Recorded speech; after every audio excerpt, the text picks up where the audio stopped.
সুধী দর্শক মণ্ডলী, সবাই আমার শুভেচ্ছা নিবেন। এর আগেও আপনাদের সামনে আমি এসেছি ফুসফুসের বিভিন্ন রোগ সংক্রান্ত বিষয় নিয়ে। আমি ডাক্তার জালাল মসনউদ্দিন, বর্তমানে সহকারী অধ্যাপক হিসাবে জাতীয় বক্ষবিদ্যা ইনস্টিটিউটে কর্মরত আছি। আজকে একটি ইন্টারেস্টিং কিন্তু খুবই গুরুত্বপূর্ণ বিষয় নিয়ে আলোচনা করব। দর্শক মণ্ডলী, আপনারা হয়তো নাম শুনেছেন, হার্ট অ্যাটাকের নাম শুনেছেন অথবা স্ট্রোকের নাম শুনছেন। তো হার্ট অ্যাটাকটা হলো যে কোনো কারণে অনেক ক্ষেত্রেই যে হার্টের রক্তনালী বন্ধ হয়ে ম্যাসিভ হার্ট অ্যাটাক হয়, আমরা শুনেছি।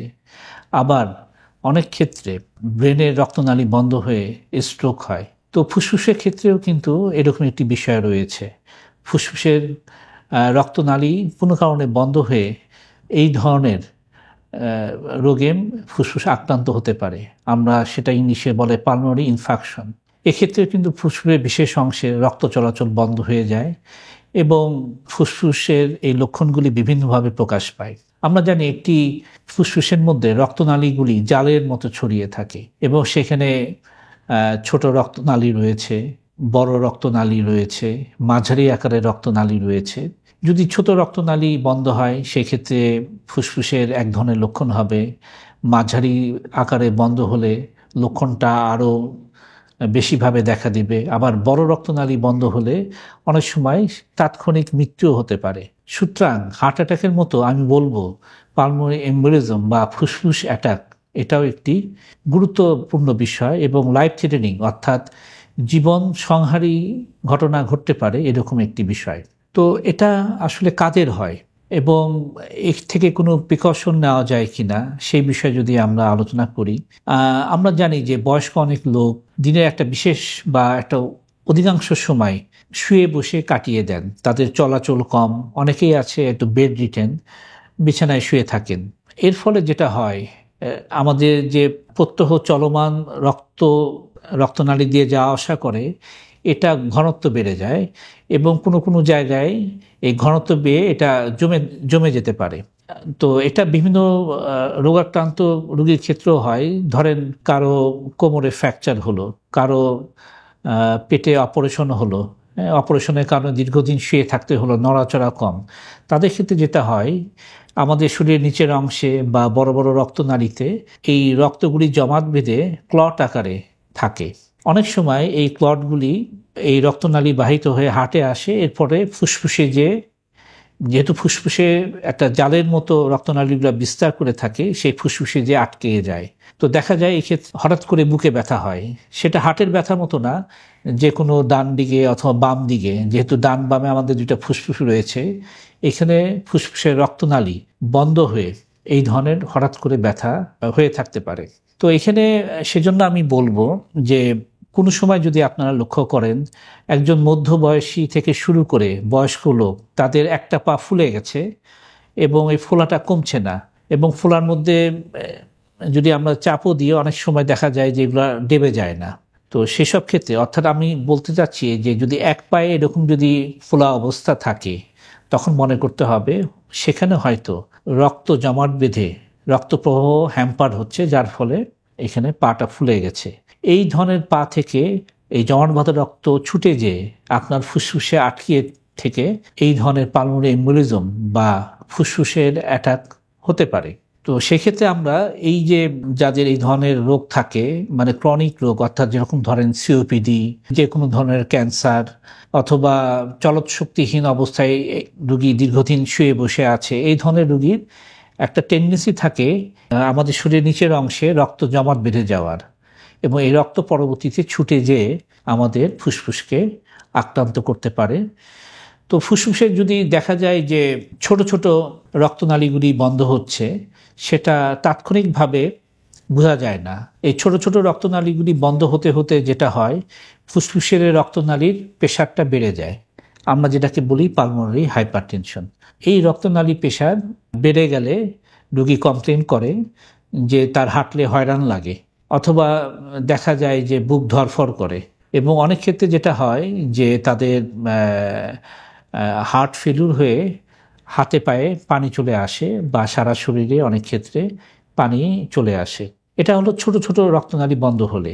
যদি মাঝারি আকারের রক্তনালী বন্ধ হয় তখন দেখা যায় যে বুকে ব্যথা হতে পারে, হঠাৎ করে প্রচণ্ড ব্যথা হতে পারে, বলা নাই কওয়া নাই, জ্বর নাই, কিছু নাই, দেখা গেল বুকের ডান দিকে অথবা বাম দিকে প্রচণ্ড বুক ব্যথা।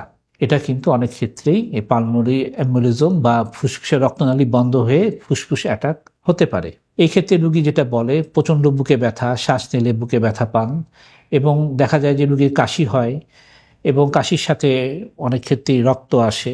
অনেক সময় ফুসফুসের পর্দায় পানি জমে এবং পানির রঙটা লালচে পানি, রক্তের মতো রঙিন পানি হয়, যেগুলো ফুসফুসের পর্দায় জমে থাকে। তো এটা হলো মাঝারি ধরনের পালমোনারি ইনফেকশন বা পালমোনারি এম্বোলিজম। অনেক ক্ষেত্রে হার্ট থেকে যে বড় বড় রক্তনালীগুলি বের হয়েছে, এখানেও যদি হঠাৎ করে কোনো বড় ক্লট মানে রক্ত জমাট বাঁধা অংশ যদি এখানে আটকায় যায়, সেই ক্ষেত্রে কিন্তু একটা ম্যাসিভ পালমোনারি ইনফেকশন হতে পারে, যেটা আসলে অনেক ক্ষেত্রেই আমাদের একটা লাইফ থ্রেটেনিং কন্ডিশন ঘটতে পারে।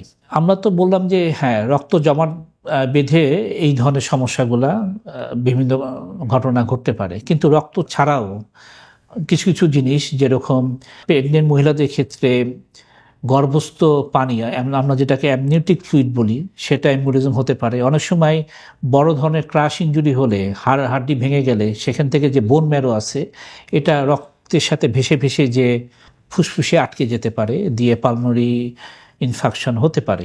তাহলে এইসব ক্ষেত্রেও কিন্তু আমরা হুঁশিয়ার হয়ে যাব যে এই ধরনের লক্ষণ যদি দেখা দেয় এইসব ঘটনার সাথে, তাহলে আমরা ধরে নেব এখানে হয়তো পালমোনারি এম্বোলিজম বা পরবর্তীতে পালমোনারি ইনফেকশন হয়ে থাকতে পারে। তো এই ক্ষেত্রে যেটা বলবো যে কিভাবে প্রিভেন্ট করা যায়। প্রিভেন্টের অনেকগুলো পদ্ধতি রয়েছে।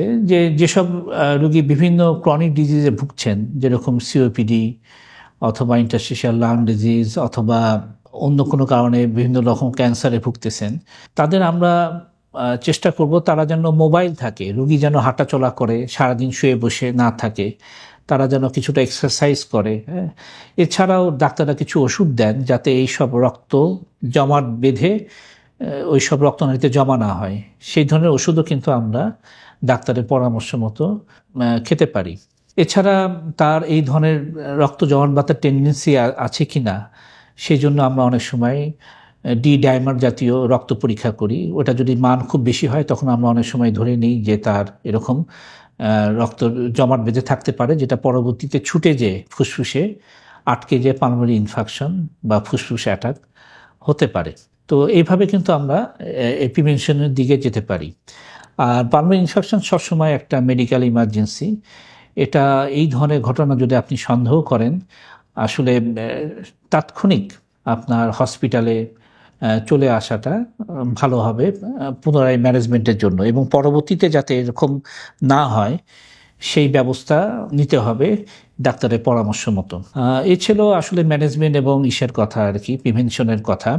একটা জিনিস মনে রাখতে হবে যে কিছু কিছু ওষুধ অনেক ক্ষেত্রে, যেরকম কন্ট্রাসেপটিভ পিল বা আরও কিছু ওষুধ রয়েছে, এগুলো কিন্তু রক্তের ঘনত্ব বাড়িয়ে দিয়ে রক্ত জমাট বাঁধার টেন্ডেন্সি বৃদ্ধি করতে পারে, যেটা পরবর্তীতে তার এই ধরনের পালমোনারি ইনফেকশনের জন্য কারণ হয়ে উঠতে পারে। তো দর্শক মণ্ডলী, পালমোনারি এম্বোলিজম তো অনেক সময় আমাদের ডাক্তারদেরও ডায়াগনোসিস করতে সমস্যা হয়। তো এই ক্ষেত্রে আমরা একটা বিশেষ পরীক্ষার আমরা সাহায্য নিই।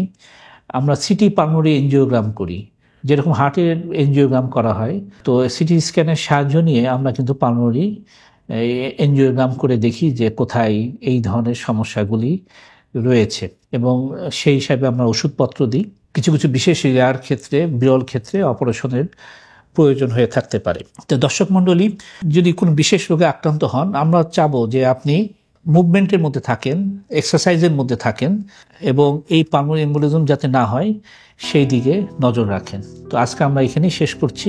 পরবর্তীতে আশা করি আরও কোনো ইন্টারেস্টিং বিষয় নিয়ে আপনাদের প্রিয় চ্যানেল হেলথ কেয়ার বাংলায় উপস্থিত হব। সবাইকে অসংখ্য ধন্যবাদ।